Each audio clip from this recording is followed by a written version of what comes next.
Il y a une possibilité que malgré la situation de notre pays, le Seigneur peut faire briller sa lumière. Comme Israël dans le désert, ils ont mangé. Ils n'ont pas eu faim. Leurs chaussures ne se sont pas usées. Dans le désert, il n'y a pas d'arbre. Il n'y a pas de marché. Il n'y a pas de boutique. Il n'y a pas de Monsieur Gallo. Alors, mais de quoi on mange? Un désert. Alors Dieu s'est pourvu là-bas. Israël a mangé à sa faim. Il n'a pas eu faim. Nous faisons face à une année d'éternité. Alors le principe est simple. Il dit c'est de te recommander ton sort à l'Éternel. Alors ce petit mot que vous voyez, ce verset, il est composé de 4 éléments. Le premier élément, il dit c'est le verbe recommander. Il faut dire recommander. Quand on parle de recommander, c'est mettre entre les mains d'eux. Recommander quelque chose, c'est le placer entre les mains. C'est d'abandonner entre les mains de quelqu'un. Si je me recommande à mon fils, je m'abandonne entre ses mains. Je me laisse entre ses mains. Alors, on positionne ici comment mettre entre les mains. Mais ici, il ne s'agit pas de mettre entre les mains de n'importe qui. Mais de recommander ton sort à l'Éternel. Donc tu te mets entre les mains de Dieu. Donc recommander son sort à Dieu, c'est s'abandonner à l'Éternel. C'est de lui faire confiance. C'est de s'abandonner à lui. Et de dire à Dieu, quelle que soit la situation, tu me garderas. Quelles que soient les pressions, il est mon berger. Je ne manquerai de rien. Il me conduira dans les verts pâturages. Quelle que soit la situation, mon pays ne disparaîtra pas. C'est l'Éternel notre Dieu. Donc recommander à l'Éternel, c'est se mettre entre ses mains. Dieu te dit, pour qu'il agit, en premier élément, il dit recommande. Il faut te mettre entre ses mains. Ils n'ont pas dit d'aller courir pour te confier aux gens. Parce que les autorités n'ont pas la solution au problème de la Côte d'Ivoire. La solution se trouve en l'Éternel. Celui à qui tu vas te confier, ou celui à qui tu confies ton problème, il n'a pas la solution. La solution, c'est à l'Éternel. Il faut te mettre entre ses mains. Il faut te livrer entre ses mains. Il faut t'abandonner entre ses mains. Alléluia. Est-ce que je parle à quelqu'un ce matin? Et c'est pourquoi Philippiens 4, verset 6 dit, il dit ne vous inquiétez de rien. Il dit ne vous inquiétez de rien. Mais faites les actions de grâce. Il dit faites toutes sortes de prières avec action de grâce. Et la paix de Dieu gardera vos cœurs. Gardera vos cœurs. Gardera vos cœurs. Gardera vos cœurs. Gardera vos cœurs. Dans un monde en crise, la paix de Dieu viendra garder ton cœur. Tu ne seras pas perturbé. Dieu sera avec toi. On a besoin de la paix de Dieu. Mais Dieu te demande une chose. Il dit de te mettre entre ses mains. Recommande-lui ton sang. Le premier élément, c'est remettre entre tes mains. Quelle que soit la situation, remets tout entre ses mains. Quels que soient tes besoins personnels, quelles que soient les épreuves, il dit remets-toi entre les mains de l'Éternel. Alléluia. Parce que Dieu est la solution. Dieu peut tout faire. Là où la main de l'homme s'arrête, c'est là que Dieu va entrer en action. La servante de Dieu, Anne, dans la Bible, nous a exprimé cela. Elle nous a exprimé la manière dont il faut se recommander à Dieu. C'est dans la prière qu'on se recommande à Dieu. Au lieu de rester en train de pleurer, Les pleurs ne vont rien changer. Les paniques ne vont rien changer.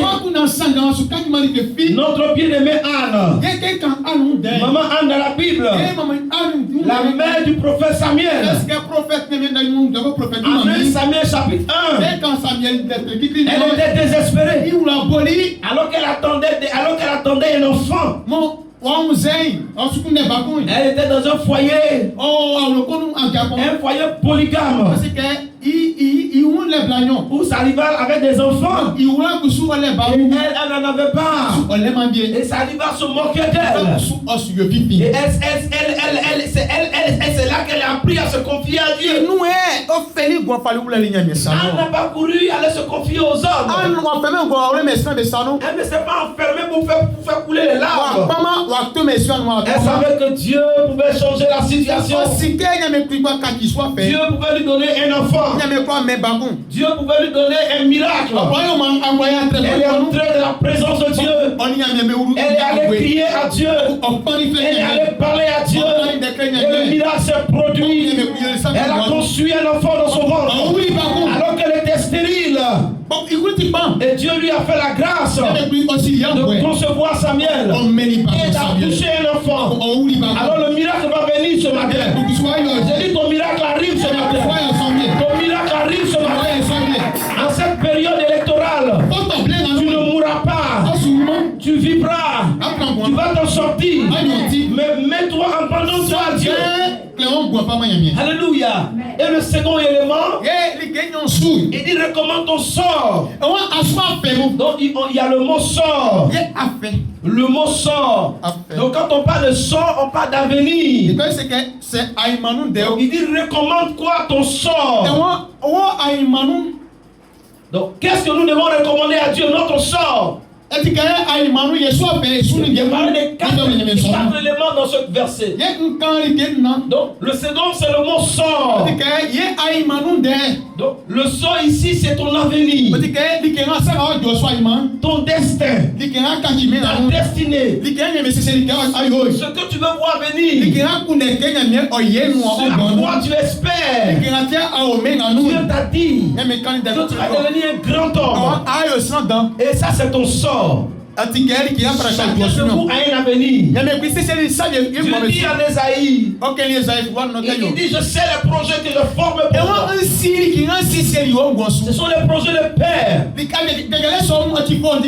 de bonheur, un avenir merveilleux, un avenir radieux et de l'espérance.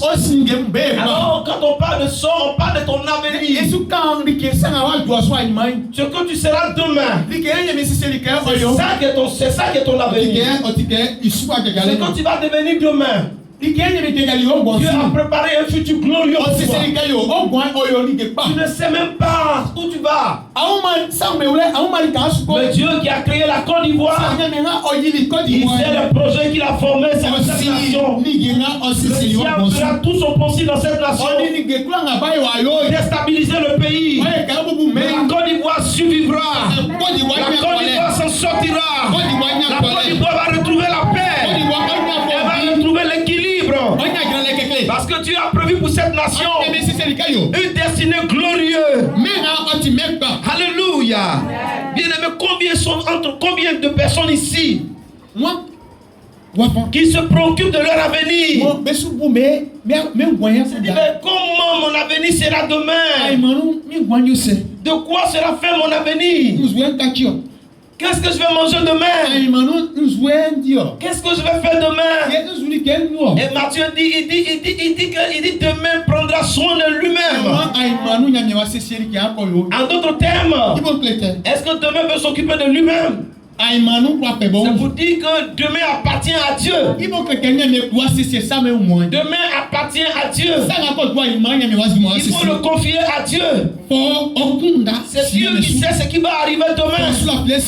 Ton avenir est dans ta main. Oh, alléluia. Oh, elle a un millier d'amen. Alléluia. Alors ton avenir c'est ton destin, ce que tu es appelé à faire. C'est le sort, c'est ce qui te concerne. Il n'y a pas de raison que tu puisses te soucier de ton lendemain. Le lendemain appartient à Dieu. Je n'ai pas dit de ne pas travailler. Je dis que Dieu va faire. Je n'ai pas dit de ne pas faire d'épargne. Pour dire que Dieu va faire.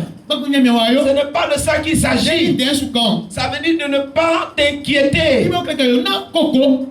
Mais il faut confier.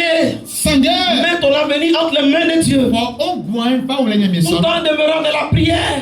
En continuant de chercher. En continuant de travailler. Mets ton avenir dans la main de Dieu. Fais ta part. Et Dieu fera le tien. C'est de ça qu'il s'agit. Alléluia. Demain prendra soin de lui-même. Et Jésus a dit dans sa parole. Il dit qui par ses soucis peut ajouter une coudée à la durée de sa vie. Qui s'est tellement inquiété. Et puis sa vie a changé. C'est quel souci qui a changé ton histoire? Vous devez comprendre ceci.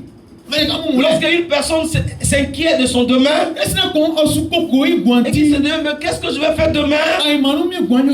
L'inquiétude est un manque de confiance. C'est une manière de dire à Dieu comme tu es incapable. Tu ne peux pas changer la situation. Alors moi je fais le deuil de ma vie. Alléluia. Oh, je dis Alléluia. Est-ce que je parle à quelqu'un ce matin? Je dis, est-ce que je suis en train de parler à quelqu'un ce matin? Alléluia. Alors confie ton avenir à Dieu. Alors c'est de ça qu'il dit pas de